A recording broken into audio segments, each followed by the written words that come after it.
నువ్వు ఆ ఎర్ర వేసుకొని వచ్చినప్పుడే అందరికీ అర్థమవుతుందిరా. అవునులే బాబాయ్,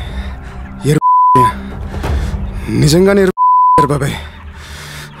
మనమేం చేయలేమో బాబాయ్. వాళ్ళ బ్యాక్గ్రౌండ్ ఏంటి బాబాయ్?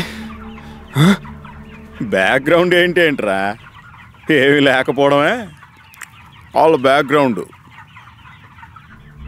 10 ఏళ్ల క్రితం వాళ్ళ ఫ్యామిలీని వేసేశారు. ఏమీ లేక కర్మ అనేది ఒకటి ఉంటుందిరా. మనం చేసే పనుల యొక్క రిజల్టు మన కోసం కాపు కాసుకుని ఉంటుంది.